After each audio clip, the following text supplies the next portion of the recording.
Right, so we're now going to move on to section 2.2, which is direct proof. We've talked about vacuous and trivial proofs, which we can use when the conclusion of an implication is always true or when the hypothesis of an implication is always false, but most meaningful implications aren't going to be that way. They're going to be statements where the conclusion may or may not be false or true, and the hypothesis may or may not be false. And so the first technique that we're going to use to prove this type of statement is called a direct proof. So in a direct proof, we assume that the hypothesis is true, we use known results and definitions, and then we prove that the conclusion must also be true. So why does this work as a way of proving a conditional statement? Well, let's think about it this way. We know that the truth table for an implication looks like this. And so the hypothesis might be true or it might be false, but we've already seen that if the hypothesis did happen to be false, then the conclusion would automatically be true.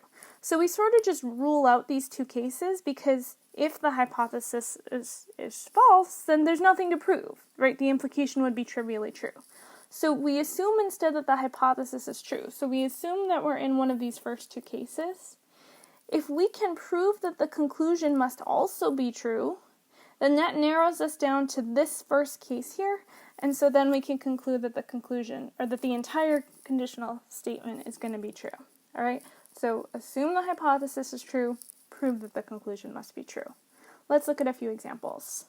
If x and y are odd integers, then x minus y is even. Alright, x and y are odd integers, this is your hypothesis.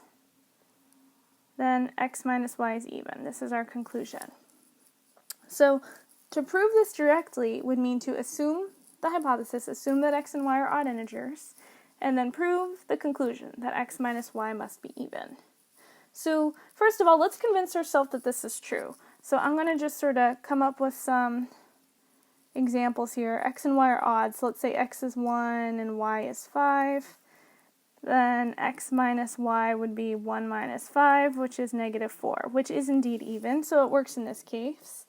If x was 7 and y was negative 3, for instance, we'd have x minus y is 7 minus negative 3, which is 10. That's even. And you could do some more examples to convince yourself, but this is seeming like it's true.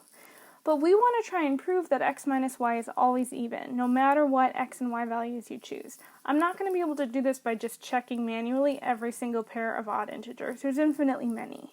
So if we want to prove this in general, we really need to be clear about what it means to be even or odd, and then use those definitions in our assumptions, and then in proving the conclusion is true. So what does it mean to say something is even? Well, a number is even if it's divisible by 2. In other words, if you can express, so we would say that n is even if you can express n as 2 times some other integer. So we'll say 2 times k. For some integer k, or for some k in the set of integers. This is a definition that we're going to use over and over again, so you should commit it to memory. N is even if we can express n as n equals 2 times k for some integer k. Convince yourself that this is true. Every even number is indeed divisible by 2, so you should be able to express it as 2 times k. Notice then that 0 would count as an even integer because 0 is equal to 2 times 0 for some integer 0. Alright? So what would it mean then for m to be odd? Well, it means you can't express it as 2 times k. And so you could say that m is odd if m is equal to 2k plus 1 for some integer k. Alright? Or actually, this is sort of an interesting observation. Even though this is true, right? You could express 1 as 2 times 0 plus 1. You could express 3 as 2 times 1 plus 1, 5 as 2 times 2 plus 1, etc. It doesn't really have to be 2k plus 1. It doesn't have to be 1 more than an even number. You could also use the definition equivalently that m is odd if we can express m as 2k minus 1 for some integer k. right? If you can express it as an even number minus 1, it's also going to be odd, right?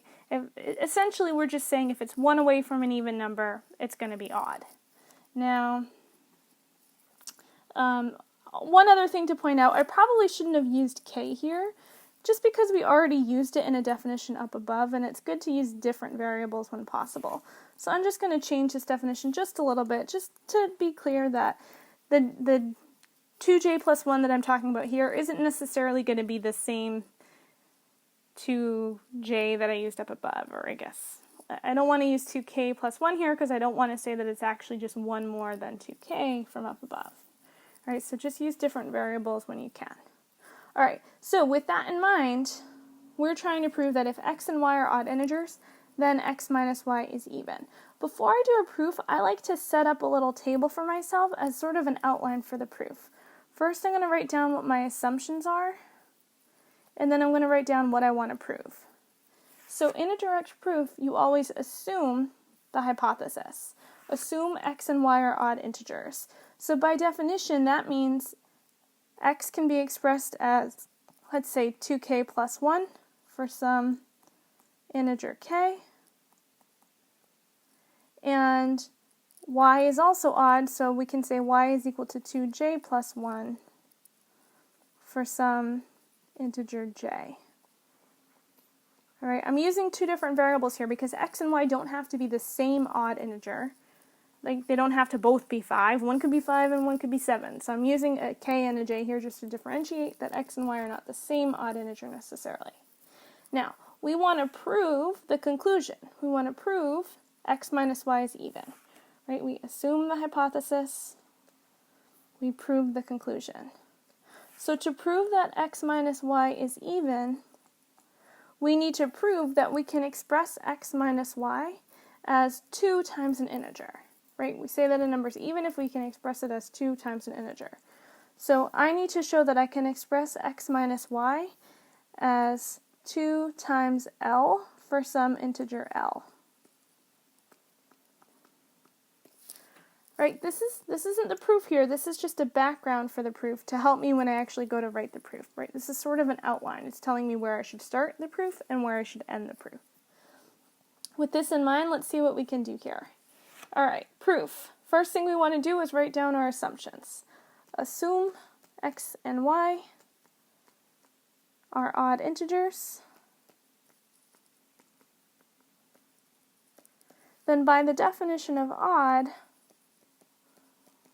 this means we can write that x is equal to 2k plus 1 for some integer k, and y is equal to 2j plus 1 for some integer j. So far, I've just pulled this straight out of my table.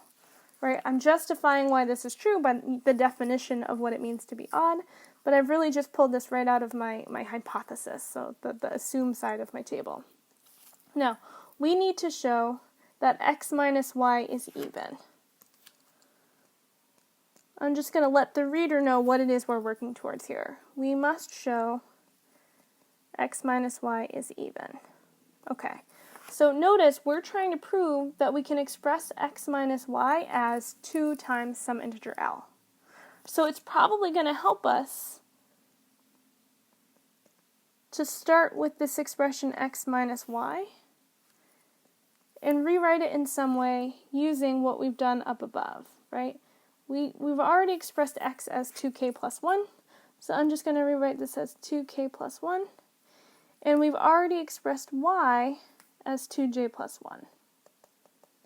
So I can rewrite x minus y as 2k plus 1 minus 2j plus 1. All right. So distributing this negative sign is going to give me 2k plus 1 minus 2j minus 1. And simplifying the right-hand side is going to give me 2k plus 2j. Now this is almost what I'm looking for, because remember, we're trying to express this x minus y as 2 times L, 2 times some integer L. What we have is 2k plus 2j. So this isn't quite enough to say that this is even, but what we can do is we can factor a 2 out of here. now we've expressed it as 2 times something, right? So in a sense, this k plus j, this is the L that we're looking for, right, in our proof column up here. Now, how do we know that L, that expression k plus j is an integer? Well, we know that k and j themselves are integers. So I guess this probably requires some proof, but we can just sort of assume this, that if k and j are integers, then their sum is an integer, right? This is really just the closure of the integers under addition. When you add two integers together, you get an integer. So since k and j are both integers, then k plus j is an integer. And so, by the definition of even, since x plus y can be written as 2 times k plus j, since it can be written as 2 times an integer, x plus y is even. And that's exactly what we were trying to show. So we're done. Okay, let's try another example. Now that we have our definitions down, that might make this next one a little bit quicker.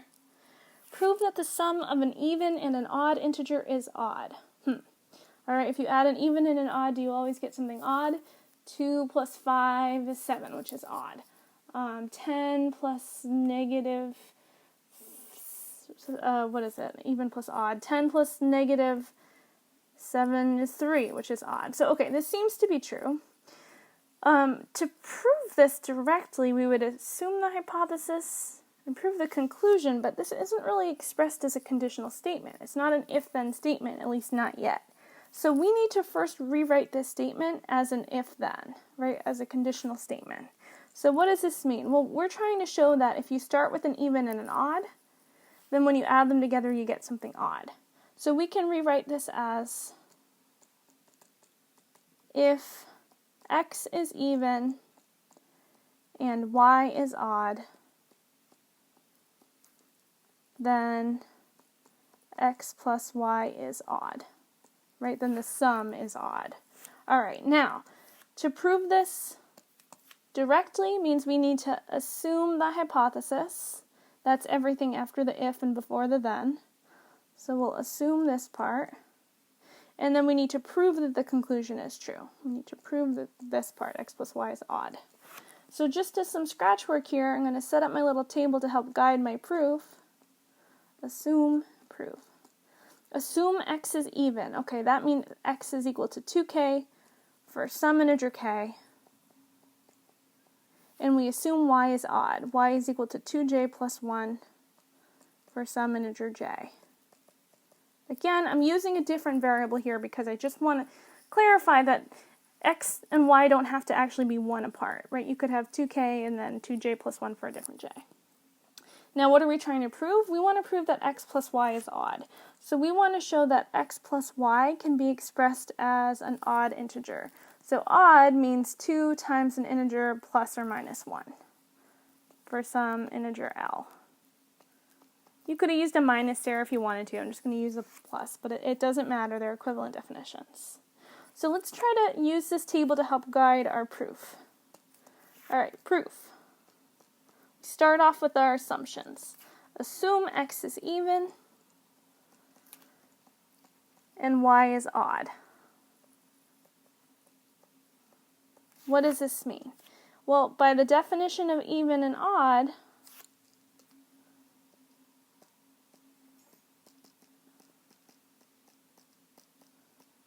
this means exactly what we have in the left-hand column of our table, that x can be expressed as 2k for some integer k, and that y can be expressed as 2j plus 1 for some integer j. Okay.